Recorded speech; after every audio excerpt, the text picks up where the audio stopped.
Olá, bom dia! Este é o segundo vídeo da série Liderando uma Igreja Além do que Podemos Sonhar. A partir de sua ressurreição e ascensão, Jesus Cristo escolheu a igreja, que é organização e, antes de tudo, organismo formado por seus discípulos, para ser seu instrumento de propagação das boas novas da salvação. Em Mateus 16:18, a parte B, nós lemos: edificarei a minha igreja e as portas do inferno não poderão vencê-la. Texto da Nova Versão Internacional. Na sequência, em Mateus 28 e versículo 20, Jesus define a missão da igreja em duas dimensões: alcançar os perdidos e edificar os salvos. Para capacitar a igreja a cumprir a sua missão, Jesus enviou o Santo Espírito, inaugurando a dispensação da igreja, conforme lemos em Atos capítulo 1 e versículo 5.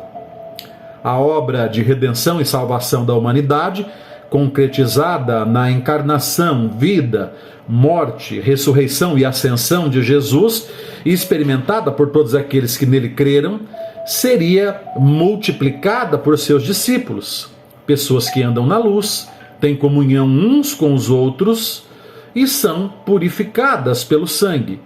Pessoas que refletem a glória de Cristo no seu dia a dia de vida, por opção de tê-lo como Salvador e Senhor, conforme lemos em textos do Evangelho de João, capítulo 3, 16 a 18, na primeira carta de João, capítulo 1 e versículo 7, e também no Salmo 119, versículo 105.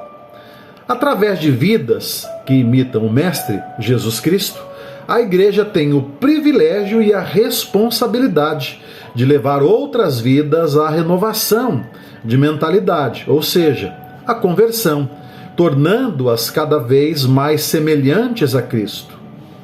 Querida, quando refletimos a imagem de Cristo através de nossos atos, formamos uma verdadeira comunidade, uma família de adoradores, e como diz o Evangelho de João, no capítulo 15, versículos 5 ao 16, passamos a dar frutos. Esse projeto divino inclui você, seus dons, seus talentos, o serviço que você pode prestar, colocando-se à disposição do Senhor, através da igreja local, através da igreja onde você é membro do corpo de Cristo. Esse projeto foi vivenciado por nosso Senhor e Salvador Jesus Cristo e ampliado na igreja primitiva em Jerusalém pelos primeiros discípulos. Portanto, os mesmos frutos que foram gerados naquele grupo de discípulos que vivenciaram isso em Jerusalém podem e devem ser gerados em nós na atualidade. Quais são esses frutos? O fruto da adoração, do serviço, do evangelismo, da comunhão, do discipulado. Esses frutos devem fazer parte, devem compor o meu projeto de vida enquanto discípulo de Jesus, enquanto membro de uma comunidade de fé local, enquanto pertencente à igreja.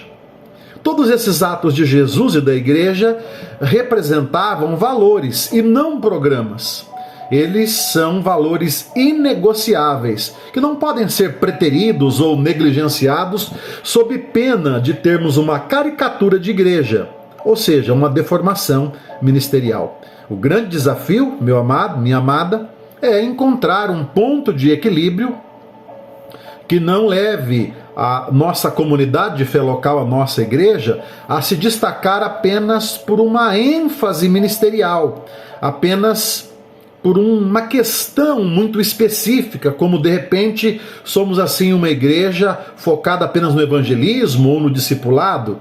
Não, queridos, nós precisamos equacionar a adoração, o ministério, o evangelismo, a comunhão e o discipulado. E é por isso que em nosso ministério pastoral utilizamos o planejamento estratégico, que é uma ferramenta de processo gerencial utilizado para evoluir e garantir o desenvolvimento dos objetivos, as habilidades e os recursos da organização.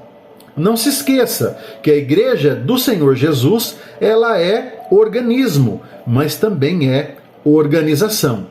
E o planejamento estratégico de forma alguma toma o lugar do Espírito Santo. Antes, nos auxilia a manter o equilíbrio e a não nos desviarmos para a esquerda ou para a direita, mas nos conduz de modo a mantermos o nosso rumo enquanto discípulos de Jesus, enquanto igreja que tem um projeto de vivência da fé neste mundo. O planejamento estratégico nos ajuda a organizar os nossos atos, porém não devemos jamais nos esquecer que os resultados, os frutos, vêm de Deus. É Ele quem realiza a obra através de nós, mas é Ele quem realiza. Em 1 Coríntios, capítulo 3, versículos de 6 a 9, texto da Nova Versão Internacional, lemos: Eu plantei, Paulo dizendo, Apolo regou, mas Deus é quem fazia crescer, de modo que nem o que planta, nem o que rega são alguma coisa, mas unicamente Deus que efetua o crescimento. O que planta e o que rega tem um só propósito, e cada um será recompensado de acordo com o seu próprio trabalho, pois nós somos cooperadores de Deus. Vocês, Paulo diz para a igreja, são lavoura de Deus e edifício de Deus. Meu querido, minha querida, nós queremos, pastor Valdemir e pastora Marli, contar com a dedicação de cada um de vocês.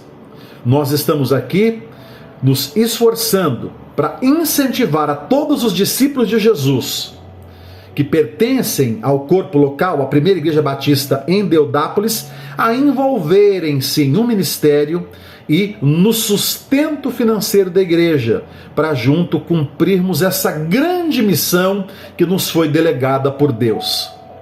Ser uma igreja viva, a serviço do Deus vivo, que serve os de dentro e os de fora, amorosamente, que gera os sonhos de Deus, acolhendo a todos indistintamente e incondicionalmente, e que alcança e capacita vidas para servir na igreja local, do outro lado da rua, ao outro lado do mundo. Eu quero contar com a sua colaboração, com a sua participação. Eu quero que você entenda que ser igreja nesses moldes é um privilégio e externa também a responsabilidade que nos foi infundida. Que Deus te abençoe, que você tenha uma excelente semana e que você assista atenciosamente esse vídeo, talvez até mesmo mais de uma vez, para que você possa compreender ou não compreendendo alguma coisa, você busque um tete-a-tete conosco, para que cada vez fique mais claro esse planejamento estratégico que estamos elaborando e divulgando a todos aqueles que já compõem a PIB Deodápolis e que divulgaremos também a todos aqueles que no futuro vierem engrossar essa comunidade de fé. Deus te abençoe, tenha um excelente dia em nome de Jesus.